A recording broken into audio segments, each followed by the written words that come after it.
to enforce the law. Attack me, lay off of our ICE agents. Yeah, in the blue, all the way, yeah. Yep, thank you, Mr. Vice President. You called on Tim Walz to resign. Can you lay out the case as to why he should step down? Well, look, I think Tim Walz should resign because it's very clear either that he knew about the fraud in Minneapolis, he knew about the welfare fraud, or at the very least he looked the other way. I mean, this is not this is not like Lex Luthor, right? This is not movie villain fraud. This is the lowest IQ possible fraud. This is, we're going to take we're going to take the absence of kids and set up a daycare center where there are no children, and we're going to call our early childhood education center the Quality Leering Center. By the way, if you can't spell learning, maybe you shouldn't be in early childhood education. But people got rich off of this. We know that there were schools who either had no enrollment or at least they overstated their enrollment. Tim Walz, either it was unbelievable incompetence or he was in on the fraud. That's one of the things we're going to get to the bottom of. Sir. Thank you, Mr. Vice President.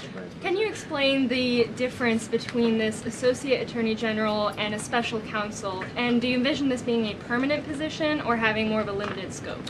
Well, it's going to be permanent until we get to the bottom of what's going on, so I think it's going to last for at least the remainder of the administration. What's different about it from a special the Jack Smith case where the special counsel was found unconstitutional, one of the big issues there is that that person was not an appointed person. Completely aside from all the other issues that the person was a lunatic and that the case had no merit, there was a fundamental constitutional issue, which is that he had not been appointed by the president and he had not been confirmed by the United States Senate. An assistant attorney general, what that's going to allow us to do is appoint this person, have them confirmed by the Senate. That's one difference. The more substantive difference is that this person is going to be part of a very broad interagency White House that's being led from the President of the United States on down. And that's going to give them the resources, the access to material and information to make this person more effective. I think a lot of people have asked, how are you really going to get to the heart of the fraud? We've been asking ourselves that question for the past couple of months, and we think this is the critical piece at the Department of Justice to really ramp this fraud investigation into high gear. In the red tie, yeah. Vice President Vance, I wanted to ask, what's your message to far leftist agitators who feel emboldened to obstruct ICE activity in Minnesota and around the country? Well, I think they shouldn't feel emboldened because now they have an assistant attorney general who is going to prosecute and investigate their fraud and their violence more aggressively than it has ever been investigated in the United States of America. We are doing so much to try to find the financing networks and the domestic terrorism networks that legitimate this violence, that fund this violence, and that, of course, engage in the violence. These people should not feel emboldened because they have, for the first time, maybe in American history, an administration that is not going to tolerate political violence of any kind from anywhere. Yeah. We not clear today that the entire weight of the federal government is behind these ICE agents and this ICE agent in particular. There is still a federal investigation happening on the ground. Does that mean that they are not looking into this ICE agent at all? They are just focused on the woman who was in the car? What is the investigation if the federal government has already determined that its weight is behind this ICE investigation? So what do you mean? When you say investigation, do you mean investigation of the shooting yesterday or of the fraud that's happening in Minneapolis? Yesterday. Okay, look, DHS, as I understand it, has an investigation already ongoing. I know that other organs of our government are looking at this. So yes, there is certainly an investigation that's happening right now. But as part of the broader fraud investigation, a lot of what we're doing with the Department of Justice has already started. We've got over 1,500 subpoenas. We've got people this morning, actually. We're going door to door to actually knock on some of these fraudulent care centers, these fraudulent social services organizations to get to the bottom of what's going on there. So the investigation in some ways has already been ramping up into the anti-fraud element for at least a few weeks. What we're trying to do is supercharge it and make sure there's a designated person within the Department of Justice who completely controls that particular focus. Yeah. Just to follow up on that, Mr. Vice President, on the agent, is he still on duty or has he been placed on leave, on administrative leave? And what really was the target of the operation on Wednesday?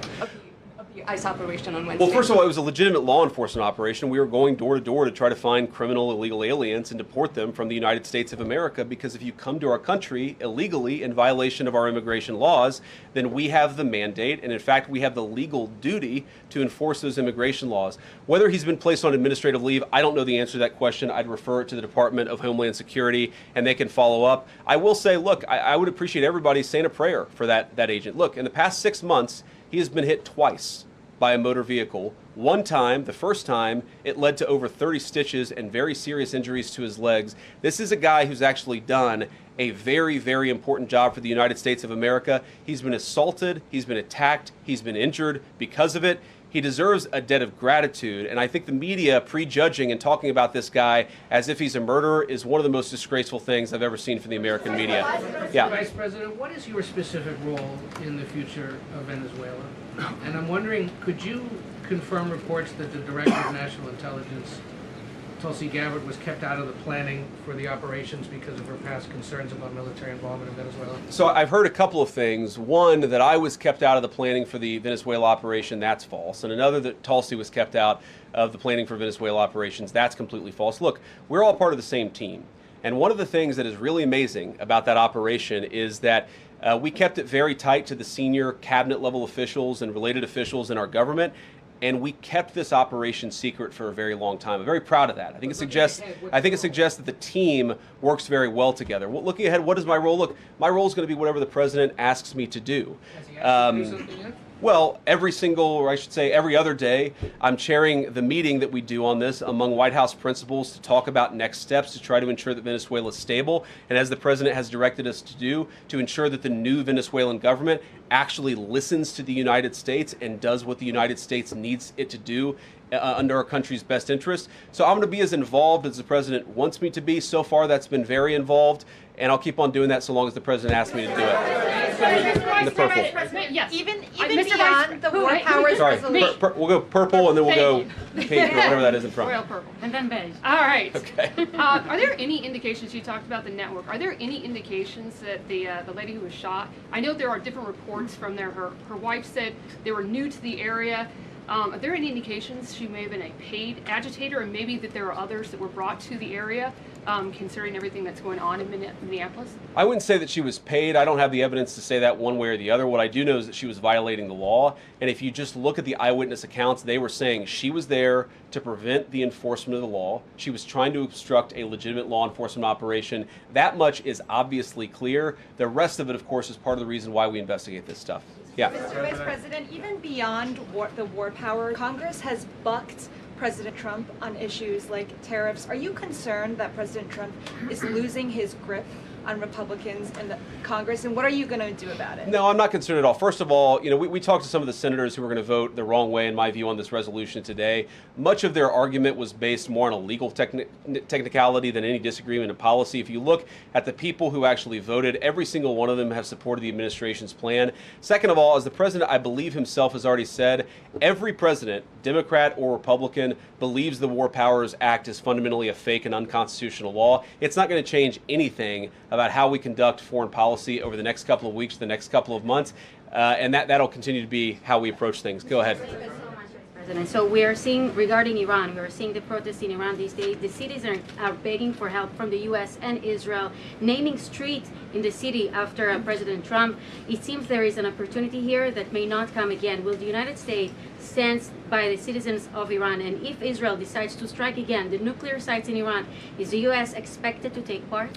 Well, look, we certainly stand by anybody who's engaged in peaceful protest, anybody who's trying to exert their rights for free association and to have their voices heard.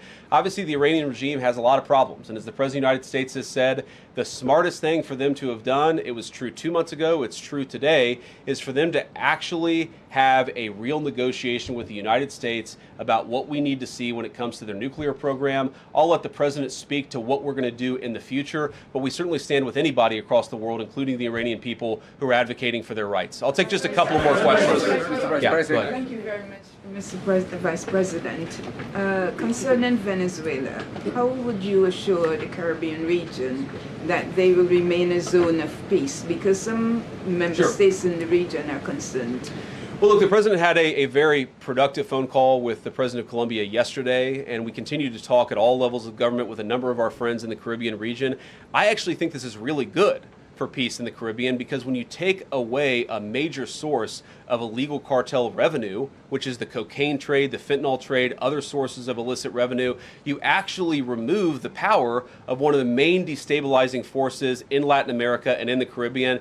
I really do think, look, we say it all the time, this is the president of peace. One of the ways that you establish peace in your own hemisphere is to make it clear that the United States is going to be respected, that the United States is willing to take power away from criminal cartel organizations and give it to legitimate governments. That's how we see the future of the Western Hemisphere, and we think it's going to be much more peaceful than it was certainly under Joe Biden. I'll take one more question. Go ahead. Mr. Vice President, thank you. On Greenland, do you have a message for European leaders? Many in Europe reject the idea that the island could be for sale. Well, first of all, Secretary Rubio, I believe, is meeting with the leaders of Denmark and Greenland next week, I want to say it is, but maybe it's the week after that. We'll continue to deliver some of these messages in private, some of them in public, but I guess my advice to European leaders and anybody else would be to take the President of the United States seriously. What has he said about Greenland? Set to the side the crazy overreactions that I've seen from the press and from certain people in Europe. What has the President said? Number one, Greenland is really important, not just to America's missile defense, but to the world's missile defense. Number two, we know that there are hostile adversaries that have shown a lot of interest in that particular territory, that particular slice of the world. So what we're asking our European friends to do is to take the security of that landmass more seriously, because if they're not, the United States is going to have to do something about it. What that is, I'll leave that to the President as we continue to engage in diplomacy with our European friends and everybody on this particular topic. And again, thank you all for listening. Thanks for taking questions. And I just ask you, look, this is politics, and often Republicans and get in arguments with the press about things, and I understand that.